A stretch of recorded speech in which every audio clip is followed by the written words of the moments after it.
Welcome back to another episode of the Buffalo Happy Hour. Mike, what's going on?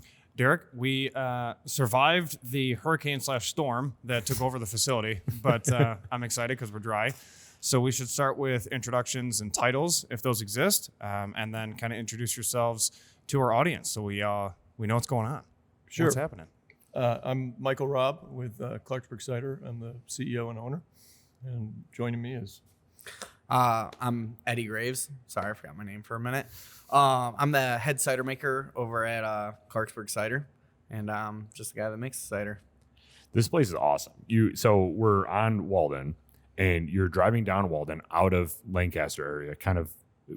This is still considered Lancaster. It is. Yeah. Is this like because it's still Lancaster going that way and up. This is like a weird part of Lancaster, but it's thriving right now, I feel like. Yeah, it is Lancaster, but we're kind of on the eastern end, so we're very close to Alden, Elma, and Clarence. Gotcha. Kind of sandwiched in between the four. Yeah, you drive down like past that gas station area, and then it's just this compound here that's Clarksburg Cider. You drive by it the first time, and you're like, "What is this? There's a pond. There's a pond here and tables. What's going on?" And then you see the big Clarksburg side, and you're like, that makes sense. So what brought you to this area? We were actually looking for a piece of property and a building to do the cidery in, and what really attracted us to this was the acreage and the fact that we could have an orchard here as well. So we have a very small fledgling orchard here, as well as our orchards out in Eden, actually in the hamlet of Clarksburg, which is where the name comes from. Oh, cool. Yeah. And I think you touched on something interesting too. Whenever you talk to people, especially that grew up in the Lancaster, Clarence, area, the grass when they purchased this building was so tall that you could barely see the buildings. So, the fact that when we came in and cut the grass, people were like, "Oh my Lord, like There's a building here. There's buildings there."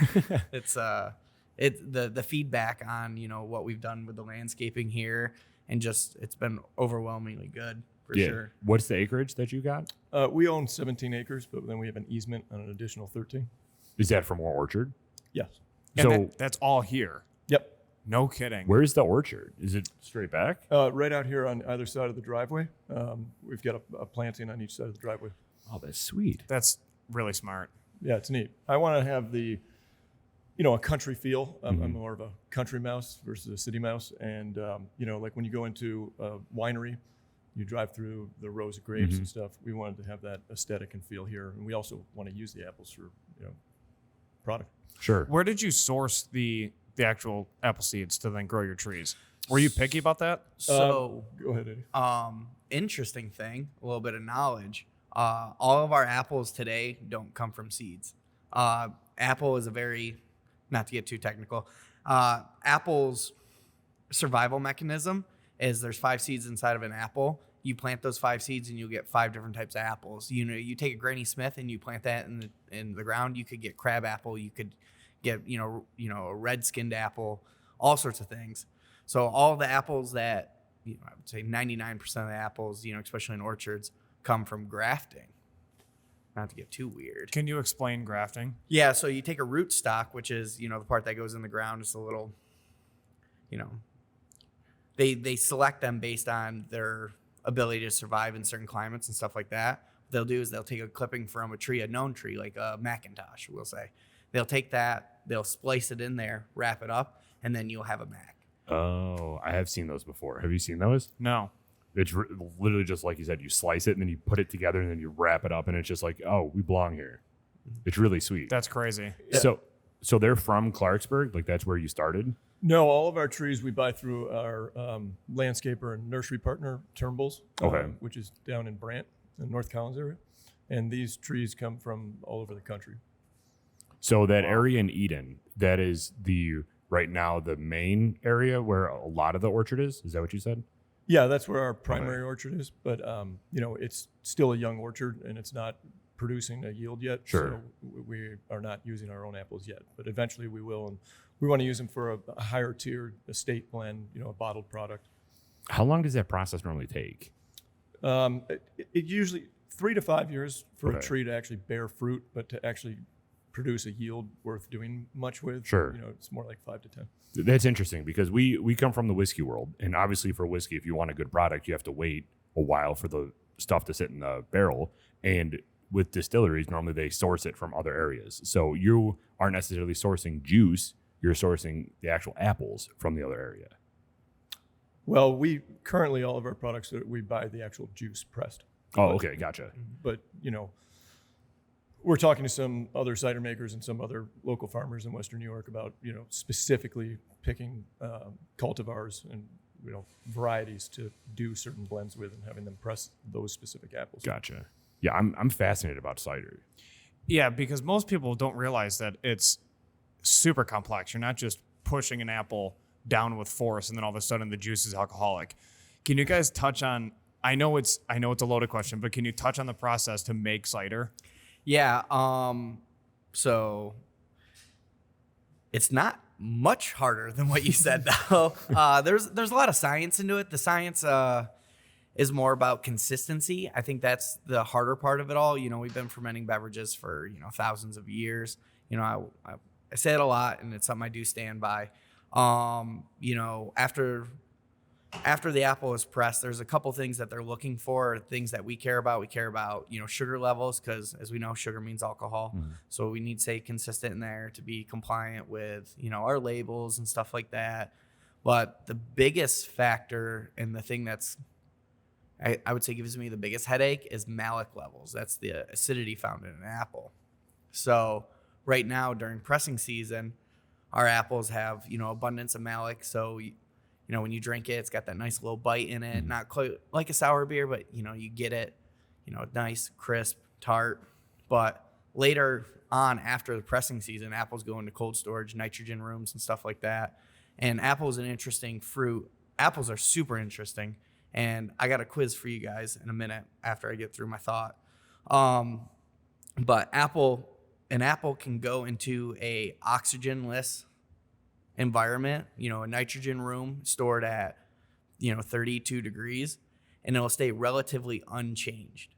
The only things that really happen is the malic acid gets converted over to sugar. So the apples actually turn sweeter from being in nitrogen rooms, but we lose the acidity.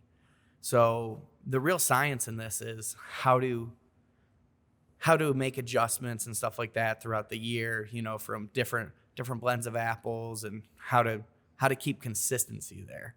The actual fermentation process is, pretty simple in my head. And I've just grown up doing it. I've done this since as far as I can remember. But we take apple juice, we inoculate it with yeast. So we don't do natural ferments here. We will eventually, but right now with where we're at, Clarksburg, we use a white wine yeast from France. So we inoculate it with that, and then we use nutrients, because happy yeast, overall consistent, really helps keep our consistency and keep everything good. And we rehydrate our yeast. We use Go Firm, which is pretty standard practice amongst winemakers and cider makers. You'll notice a lot of our practices are taken from, the wine world, cider being a wine, classified as a wine. That's one of the licenses we're operating under here. Feels weird to say that, but sure. Under the eyes of the law, that's kind of where we fall. But it's kind of weird because we fall under wine, but we can be sold in normal stores, for New York State. Versus wine has to be sold in liquor stores. Do you ever see that changing, where regulations change and cider, as it gets more popular, is its own category? We hope so. Okay. I was recently got on the board of the New York State Cider Association, and that's one of the things that we look at very hard is legislation and changing some of these things. But it's a steep climb. Yeah, because there's got to be some unfortunate consequences of being lumped in with wine, right? Like what are some things, like hurdles, that you guys normally have to climb over because you're associated with wine? Well, I don't know if it's a hurdle, but Okay. one of our biggest challenges is that wineries have a vintage, so it's 2016 cab or Pinot or whatever. You're not allowed to have a vintage with cider. They consider it more like a beer, even though it's classified as wine. Right. So that causes a lot of confusion. That's something that the association's working on trying to get changed. You're not allowed to mention terroir, so like the region, whereas wine, says Napa Valley or Anderson Valley or whatever. You can't do that with cider. Sure. So we're working to try and see some changes there on the national level, and we think that there's potential ground to be gained on that, which would really help because it's a sorry, I forget the word. It's it's an agricultural commodity. It's something that grows. It's an annual harvest, just like grapes. Sure. So it's kind of unfair, especially when you get into more specialty ciders. Mm-hmm. But we reap some of the benefits of the beer world too. We're not strictly forced into a bunch of the wine laws, so we lose some things like not being able to say vintages and terroir and stuff like that, but also like being able to be sold in grocery stores, something that wine can't do, that we're very lucky that we can. So we kind of pull from both, but we don't fit into either category. So it's a weird blend for sure. One of the biggest setbacks for me being classified as a wine is whenever we submit our paperwork to SLA, is that we have to have lab analysis on every batch of cider we do. And beer doesn't have to do that, but wine does. So that's one thing I would like us shift more towards on the beer side. Just helps me out production-wise, planning-wise. How are the two communities regarding support for you between the craft brewers and the cider brewers? So I come from a beer brewing background, so I naturally gravitate towards beer brewers.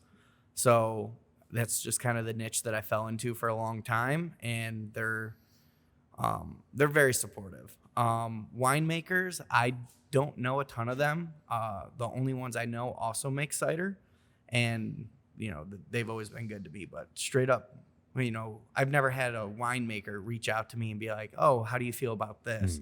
Versus, Adam over at Eli Fish or Josh over at West Shore. They reach out to me all the time. How do you feel about this? Very collective in that sort of regards. Mm-hmm. But I will say this, and I don't mean to make any enemies. Winemakers are very set in their ways with certain things. We fruit a wine essentially, and that's, kind of a mix of the worlds. Yeah, and it's kind of taboo in the wine world. There's fruited wines, but those aren't the ones that go down in the history books or sell for ridiculous amounts of money down the line. But versus beer, it's a common accepted practice. I don't know any breweries within 60 miles of us that don't have a fruited beer on draft. Right. So, but the cider community in general has been extremely receptive to us. Even when we just conceptualized the idea, 6 years ago, we talked to a lot of the local cideries and apple growers, and everybody's been extremely welcoming. We go into this with the mindset of, not competition, but all boats rise with the tide. So the more awareness we can make of hard cider as a craft beverage, a year-round beverage, an option instead of wine or instead of beer, substitute, if you will. That's what cider needs to do. We need to raise awareness and make people aware of there are these great ciders. They are year-round. You can do fun things with them, like pineapple hibiscus. You can hop them. You can barrel age them. Sure. It's interesting too because a lot of local breweries have a cider option on their menu. Do you guys have what other brands do you guys have on your menu as well? Any? Yeah, we have a couple of other cideries, but we also support local breweries. So we have, anywhere from 4 to half a dozen local beers on draft in our tap room at all times. We have a robust wine list. And then we have some staples. We've got Mick Ultra and Blue and Blue Light. We want to, from a tap room aspect, I don't want to turn anyone away. I don't want somebody to say, Sure. Well, I'm not going to go back to that place because they didn't have a Labatt Blue. Or Sure. I'm not going to go back there because they didn't have I couldn't get an old fashioned. We have a full bar, full liquor license. Oh, that's awesome. How many taps do you guys have? 24. Jesus. Good for you. It's quite a bit. So did you built this building? No, we No? no. Looks like it. The building existed. It was built in 1993. It was a warehouse for ecology and environment. And when we bought it, it was nothing but 2x4 and chicken wire cages, and like geologists would have their own cage.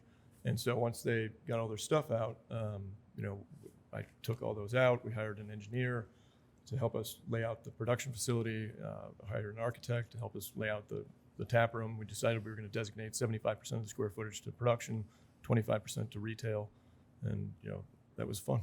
So take us. Oh, This used to be all one. Like, just think of this. Oh, And okay. we put Gotcha. the partitions in, the mezzanine, all that. It was just a giant barn. It was great because it's such a well built building. I mean, structurally, it's a bomb. Yeah. It's bomb proof. To all the other brewers listening, I have 6-inch water mains coming into this building, so I have unlimited water pressure. that's pretty good. It's a very big deal. I actually have too much water pressure and will blow up hoses. That's one thing, when I started here, I've worked at breweries and cideries where you had a 1-inch or 2-inch water mains coming in, and water pressure is something you fought with, between, someone flushed the toilet in the tap room. You're like, oh, I have no water for 20, 30 seconds. Not a problem here. That's And, awesome. 6-inch lines. Yeah, they're unbelievable how much water we have. So 6 years ago, you said you kind of conceptualized this. What was that conversation like? What did you do before, and what was that leap that you're like, let's do this now? I was in property management and real estate in Breckenridge, Colorado, and my wife and I had a child who has special needs and was developmentally delayed. We decided to move back home. My wife's actually from Pittsburgh, but I'm from Buffalo, and actually grew up in Clarksburg. And so we bought a house, moved back. I sold my business and was just kind of working on the house, taking some time off. And my father is a green thumb and started his career in the wholesale nursery business, and just in his retirement wanted to, play with plants and trees. So he had the the soil tested, and through Cornell, they offer some great services. And they said apples are what would grow best. So he decided to, plant some small orchards, and instead of selling the fruit to grocery stores, as dessert fruit, he had read about the resurgence of hard cider in the U.S. and thought, well, that would be fun. And he approached me and said, you're not doing anything. What do you think of this idea? And I thought it was a great idea. And one of the things that appeals to me the most about it is there's so many. I was just having this conversation in a meeting earlier today with another cider maker. There's so many things. There's so many parts of the business. There's the agricultural part, putting something in the ground, nurturing it, watching it grow, and then enjoying its bounty and harvest is unbelievable. I like being outdoors, so that goes well with me. There's the sales aspect, there's the production aspect, there's the marketing aspect, then there's the tap room and the restaurant, and then there's the events. There's so many cool things to do, and it's different every day, and that's what I like. That's awesome. Were you a cider fan before this? No, not really. I wasn't, and it actually during this process of building this place out, I actually got diagnosed with celiac disease, and so I drink a lot of cider now. Yeah, now you drink a lot. And it helps that Eddie makes such damn good cider. Yeah. That's amazing. So what is your background? You said you were a brewer and cider maker before? Yeah, so my history really starts when I was a little kid. I grew up, on the New York PA border, and my grandfather was a moonshiner. He's Hell yeah. since passed now, so government can't come after him. But he, it was just kind of normal. Everyone made some sort of alcohol, of some sort. Tom Wheeler down the road made dandelion wine every year. My grandfather, had his not patent pending, but his classic moonshine, which he called Panther Piss. It was made out of horse sweet feed. And then my dad used to take our apples, and he built a homemade mulcher or scratter, and we would press it and we'd turn it into cider. And then my grandfather was like, if you throw some yeast in there, it'll be better. And then sometimes it wasn't that great, and he would distill it and make some apple brandy out of it. And, sometimes we drank it. Actually, a lot of times we drank it. So that's kind of where it got its start. And then at a very young age, I was like, I could probably be pretty popular if I did this in school. So I was Not condoning any of this. Yeah, I was definitely one of the more popular kids in high school just because of that. We always my parents were very nonchalant about it. They were just like, oh, he's doing something cool. So that's kind of where I got my start. I got real hard up for money when I was 18 and joined the military because, that's what you do when you're broke and they're real good at targeting broke kids. So I joined the military. I did almost 8 years in the U.S. Navy on submarines. I spent time all across the world, stationed in Guam, Hawaii, and Virginia. Got out of the military, started working for the government because I thought that'd be better. You're like, oh, I hated working for the government. Let me go work for the government again. And so I worked for Lockheed Martin for a little bit, which was just meant that I spent more time deployed than I did in the military. I lived in Japan, Philippines, all sorts of, they sent me to all sorts of crazy places. And then my wife got pregnant and was like, hey, you can't be deployed anymore because we're going to have a kid. I was like, yeah, that's probably a pretty good idea. I should probably stay home. And she was making really good money. And she was like, why don't you pursue what you've always wanted to do? So I took like $130,000 pay cut and was like, all right, let's do this. And I went head first in. I worked for a couple breweries because I was like really big into beer. I was like, well, let me do this. And then started making beer for a couple years. And I was like, man, this kind of sucks. It's hot days, double brew days, especially where I worked. We did double brew days almost every day. And there was a cidery in Hampton, Virginia that was looking for an assistant cider maker. I was like, oh, I know how to make cider. That'd be pretty cool. So I reached out to them and they were like, yeah, come on over. And it was a little bit bump in pay too. And from then on, I would say my first week in the cidery, I was like, I'll never go back to work in a brewery. Like, No kidding. I love beer, and now as cider's infected me, I've developed a slight gluten intolerance, but I still enjoy the occasional beer. And, I love beer, but I love making cider. It's especially, it's kind of place that you can really shine. Sure. Look at competitive cideries versus breweries. You can really stand out, and it was a good chance for me to prove myself, and make a name for myself for sure. Are the systems similar between beer and cider? Like with kind of the whole operation you guys have on the production side is just massive because this is a pretty large facility, but is the equipment almost the same? Does it run the same? I run it kind of the same because, my first commercial, like learning how to, make things on a commercial scale, we're in a brewery. Obviously, we don't have a hot side. We don't need to convert starches over to sugars. So there's no hot side, but everything on the cold side of a brewery is relatively the same. There's a couple minute differences. Our equipment is this size because cider can be batched. You don't have to, you don't have a brew day. Mm-hmm. You could That's cool. Yeah. And we kind of run things kind of like, some famous hype breweries that'll brew, a Berliner Weiss base and then fruit them different ways, or a standard IPA base, a 2-row base, and then, hop them differently. We kind of do the same thing here where we got a base cider and we can break off and we can do a bunch of different things from there. And that's how most of our SKUs are. But our tanks are pretty much the same. We don't have uni tanks here. We have just traditional bright style tanks. But the one thing that we do, which not every cidery does, but we filter our cider. So after fermentation, and that's what you guys, when you showed up today, that's what I was doing, is I just finished up filtration. We run it through a semi-hollow fiber crossflow, which works just kind of like an RO unit. You have a high and low pressure side with a semi-permeable membrane. So cider travels up through it.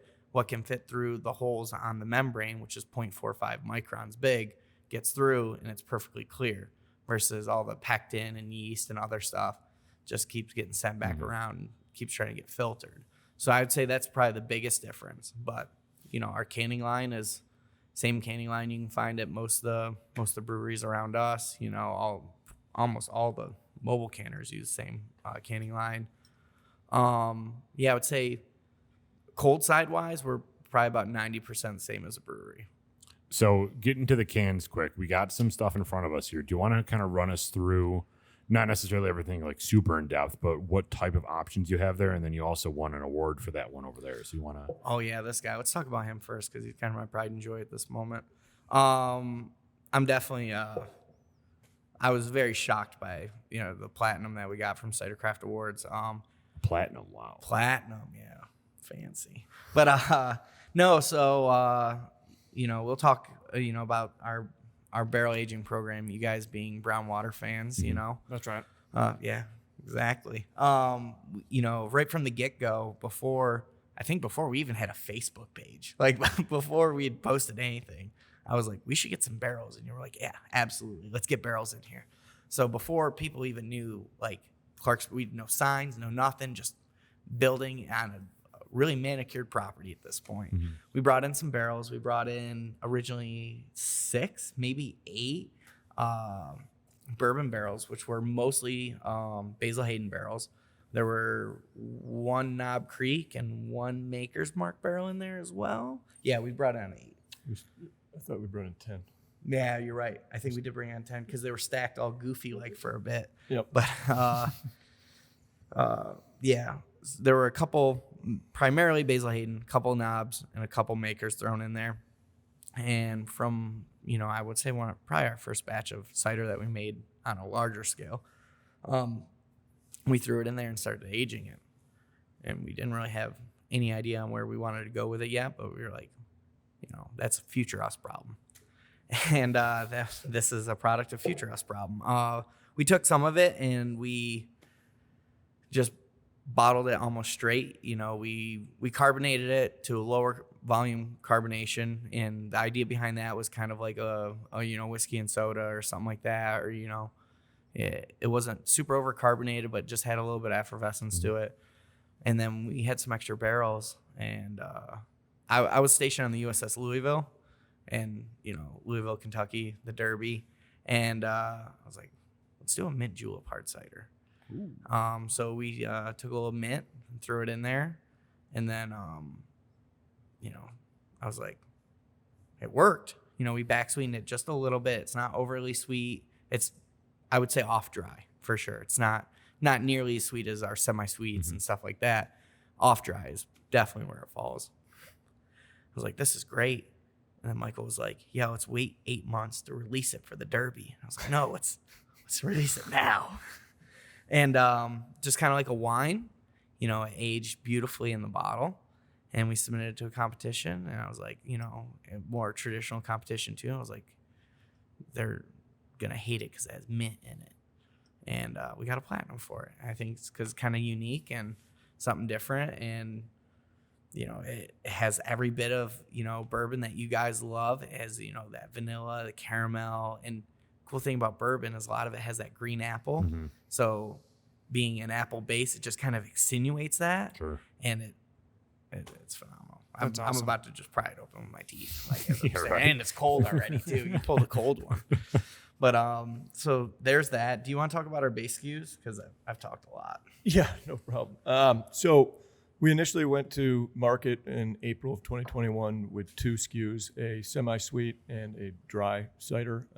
Those are the black and red cans in front of you. Then we wanted to have a seasonal product. So Eddie came up with this savory citrus, which is a lemon and sea salt, which is... Goza style. Ooh. See?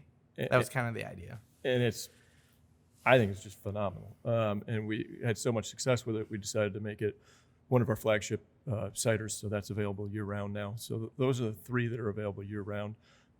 We do a different seasonal every season. So over the last year, we started with savory citrus for summer. Then we did a cranberry ginger in the winter, which was very successful. We did a botanical blueberry in the spring, and then we released a pineapple hibiscus for our summer season this year. And then Eddie we just released a cider, which is a chai tea cider for the fall, because everybody does pumpkin, and we didn't want to do pumpkin. We want to do something else, but that is warm on a cool autumn evening, and it makes a great hot toddy, or it makes a great cold cider. And then we have our Shout, which is a semi-sweet cider and kind of an ode to the season. Right. Is there a technical difference between what you can call dry and what you can call sweet? Like, does it have to hit a certain sugar level or something like that? if you have ethics, then yes. But you know, the New York Cider Association and the American Cider Association has put out a lot of, you know, things on that, on what they classify as dry. You know, dry, you know, you have dry and bone dry, or, you know, what us in the industry we call bone dry, and you have semi-sweet, you know, as, you know, but there's no legal definition to anything.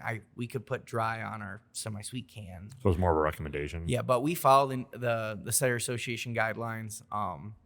We have a sweetness scale on every can. Mm-hmm. I don't know if you want to talk to that a little bit. Yeah, it's a line. I got Oh, you. at the bottom. Okay. That's cool. Nice. Like- That's actually a really nice touch. That's smart. Yeah, because people don't know necessarily I mean, they know what semi-sweet means, but what is this compared to the other semi-sweet? And now you have a gauge to. Yeah. And everybody's awesome. palate is different. I mean, Right. Sure. people will tell you they hate sweet. And then in a blind taste testing, which we did a lot of with focus groups, you know, when we came up with this idea, and then they're loving the sweetest stuff in front of you, even though they say they hate the sweet. And the same with dry. You know, some people say they love dry, and then they're like, "Oh, it's too dry." So we follow the guidelines of the New York State and the North American Cider Association and both associations are trying to get all the cideries to use a sweetness scale of some sort. There's been talk about having a universal one. Oh, cool. But, you know, most cideries, not all, do put something like this on their can. And our scale isn't based off of perceived sweetness. It's off of the actual sweetness, what the residual sugars are in it. Because like savory citrus is the same sweetness as shout, for example, or, you know, cider. But the sea salt cuts back the actual perceived sweetness on it. So the scale, you know, it has its benefits and it has its like little bits of flaws, you know, because if you look at it and you're like, oh, these are gonna be the same sweetness. Well, the sweetness in this is exactly the same, but there's a little bit of sea salt in it, cuts it back a little bit, stuff like that. Cider, same thing, not with salt, but with the tannins in the tea and stuff like that, you know, it does cut it back a little bit. So does that technically mean like between batches, the sweetness won't change because that's a calculated residual that you have? 100%. Oh, that's cool. That is part of the science of it, is keeping that consistent. I have, you know, specific gravity and stuff like that I know I bring all the sweetness back to, because we back sweeten all of our products. That's cool. So kind of switching gears a little bit, because you said you brought up a restaurant. What type of food options do you have here? We have a pizza oven, so a wood-fired pizza oven. We have handhelds. I think it was, which magazine was it? Spree or Buffalo Magazine nominated our Reuben, one of the best sandwiches in Western New York. Cool. Oh, nice. Which is super cool. It's a really unique Reuben. Is it an open Reuben? No, it's a closed Reuben, but it's he uses pastrami, which is really delicious. We have a poutine that's out of this world with burnt pastrami ends in it. Because we That's my smoke the style. pastrami in house. Yes, we have our own smokers, and we do a lot of smoking in house. Yeah. Got it. This is right up my dad's alley. Every time he goes somewhere, he's like, they got a Reuben? I'm like, Dad, calm down. Like, no. He's just like, they ought to have a Reuben. I'm like, what are you talking about? So, yeah, I'm going to bring him here, and then he's just going to be like, oh, they got a Reuben. It'll be a good time. Yeah, it'll be a good time. I definitely set myself up for failure. You know, I grew up in, you know, south of Rochester, and I don't think I'd ever had a Reuben. I get here, and they're like, oh, Reuben. So I eat our Reuben. I'm like, oh, man, this thing's amazing. And then I've like slowly started eating more Reubens, and I'm just like, getting disappointed. I was like, I just need to stop. Yep, exactly. You realize it's a pretty intense sandwich, and you can ruin it pretty quick. Yeah. Yep. So you got a Reuben, other couple handhelds, pizzas. We've got a couple of salads that we rotate seasonally. Nice. And then we have some entrees. We're kind of expanding the entree menu right now. We have a pasta dish, a salmon dish. We'll be bringing a pork chop back this winter. So this place is like a restaurant and cidery. Like there is this. Is. You want this to be like an actual place to go to and spend some time and enjoy yourself. Absolutely. That's awesome. Yeah. What do you guys do outside during summer? Yeah. We've got a couple of cornhole boards set up out there. Really, I went to this place in Martha's Vineyard a couple years ago with my wife, and we went into the place and we ordered our food, and then we went outside, and there's like this huge fenced-in area, and there's all these games, and there's just kids running wild and dogs, and you know the adults are over at the table just watching, and having some beverages and some good food. And I was like, wow, I really want to do something like this with Clarksburg. So we're not completely there yet, but we're making our way. We've got some different yard games. We're very, we're set up very well to do events. So we just had our first annual Cider Fest back in, what was the first week? Did you want to say CiderCon? Because every time I want to say CiderCon. Yeah. So we had a Cider Fest to celebrate Western New York Cider Week to kind of kick off the week, and we had partnered with a couple of other cideries that came out here, Steampunk, Embark. Who else? We had Blue Barn, Seed and Stone in Rochester. OSB? OSB, they could not make it, sadly. We are very friendly with them, but Elise, it's the busy season for cider, for sure. Which is sad to say. Cider's meant to be drank all year round, but Rootstock. Definitely peaks. And then we had a couple breweries, 42 North and Brightsmith came out, and we had a huge turnout, and people raved about it. We had a couple different food stations set up, stuff that we don't normally do on our menu. And it was just a tremendous success. So we're looking at doing another one in May and then another one in October. So we'll kind of do it twice a year. Nice. I think that's such a cool thing that places are doing now when they branch off to the suburbs. Because downtown, you can't have that feel. You can, but on a much, much smaller scale. But when you go out to like Lancaster or Alma or East Aurora, you have the ability to purchase more land and make it more of an event space and like come and hang out and relax for a while, not come in, bust, and then eat your food and then get bustled out because we need to clear up the space. Like, that's really sweet that this is happening now. Yeah, we want something elevated but approachable. Yeah. So, I think that's kind of like been our key phrase for the tap room is, elevated but approachable. And that's why we have a robust wine list and stuff like that, because I just want an option for everyone. If somebody wants to come in and have a Labatt Blue, or they want to come in and they want to have a $100 bottle cap, we got it. Sure.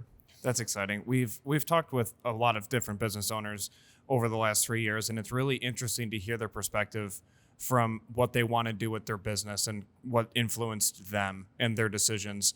And you're another business owner that's mentioned, like, I seen this here and I'm trying to duplicate it here. And it's a pro and a con of Buffalo is that we're 5 years behind everything for everything. So when it comes to fashion, we're super old school. But what's nice is we have so much opportunity and the people are just like yearning for something different. So when you go to Martha's Vineyard, if you go to Manhattan or somewhere else downstate and you're like, they do that, I want to do it here, you can, because nobody else did it yet. So you can incorporate so many nice little pieces to, separate yourself from the competition, when in reality it's just like another really cool place to hang out. Plus with your location, you're like, I was driving out here trying to chase the storm away, and I was thinking, okay, who would visit after work? I'm like, probably every CO. CO's got to be swinging in and out because the jail's like almost down the street at this point. And then you have massive complexes towards Lancaster between Amazon, PCB, and like all these other larger industrial facilities. Like, what is your clientele like here? Is it varying or is it basically all encompassing? Shout out to PCB for the lunch crew. Nice. They always have lanyards, and they always wear clothes that say PCB, so they're really easy to point out. We do get quite a bit of them in for lunch. COs, I think, been pretty good at like showing discretion, or they send someone. We do, see COs coming in and out of here for lunch, but I have to say that when we first opened, I was really floored or impressed or blown away by the turnout of younger people that we had. I was just thinking Lancaster, middle-aged, young families, but it's very diverse. We have a lot of older people that come in, and a lot of younger people. I thought it would be. And it's very family oriented. There's a lot of families that come in that are regulars and newbies, but I thought it would be more just family centric, and it's not. Yeah, the 55 plus retired, couple that are empty nesters, 9:00 this place on a Friday, Saturday. You'd be surprised how many are in here. Actually, a lot. That's amazing. Yeah, and it's super cool to see, and But it is Lancaster, and no offense to Lancaster, but by 9:00, like, people are Oh, it's done. bedtime. Yeah, they're not. Yeah. We thought we'd be open till like 11:00, when we started, but it's just there's no market for it. Are you guys dog friendly? Very. Okay, that's amazing. So what does you said 9:00? What are your hours then? So we're open Tuesday through Sunday, 11 to 9. And then on Saturday and Sundays, Friday and Saturday, we're open till 10. Kitchen closes at 10. Bar will stay open till 11 if there's business, but a lot of times there's not the business, so we end up closing a little early. Gotcha. So you talked about events quickly outside. Do you have like music, live events here? We've had an acoustic guitarist come a couple times last summer. We didn't do it a lot this summer because I hope we're over that hump, but we've struggled a lot with labor. Sure. And it's been like we've hardly marketed this place at all because we don't want to break the incredible staff that we do have. Sure. And we have a small kitchen and it's a little bit challenging. So I really don't want to I want to do the live music, but I don't want to have too much of a draw that it hurts our staff. Yeah, absolutely. But for the That's nice of you. cider festival, we had a band. Yeah, we had a great band. IoT. IoT from Buffalo, and then we had a 1-year anniversary party here. We had a live gypsy jazz band, the Hot Club of Buffalo. Nice. Very extremely different, but it was great for both occasions. It was very fitting for each occasion. That's awesome. And I think that's something that I think we do well and is hit all strokes. We make cider for whether you like dry, you like sweet, you like semi-sweet, you like somewhere barrel aged, you like the bourbon, you like tequila, you like cab. I think we've done a good job of doing that with the tap room, especially with the music, that we've had varying types of music, and with our food. I think, things we do well, hitting all strokes is very high on at least our priorities. That's awesome. Nice job. So anything else that we didn't touch on that you guys want to bring up? Eddie's always working on new cider ideas and formulas. So, just keep an eye on our social. We'll be releasing a couple of things over the next 6 months, a couple more barrel-aged products. I don't know if I should tease them or not. I can give definitely a little tease. If you're listening to this in the month of October, we're releasing sour cider. It's a blueberry pomegranate cider. I think Corey, my assistant, is going to be kegging it tomorrow. So that's something super interesting. I'll tease one more of a tap room only. So that's tap room only. Another tap room only that we're going to be releasing is a Concord grape cider. It's kind of a staple amongst cider makers. Most cider makers I know have made a Concord cider, so it's kind of our first little jab at it. Nice. I think there's going to be another iteration of it for sure. But so for taproom releases, that's a nice little tease. As long as you're listening in the month of October, 2022. If you're listening to this October 2027, you probably missed it. Sorry. Probably missed a lot. Yeah, for sure. Do you know your social off the top of your head? Yeah, we're on Instagram, Clarksburg Cider, and we are on Facebook, Clarksburg Cider as well, and then we're on clarksburgcider.com is our website. Brilliant. Well, yeah. Super easy. Yeah, you can't didn't beat have to that. fist fight anybody for that handle because we did. No, we didn't. Yeah. Believe it or not. Yeah, it's a long story. We'll share it for round 2.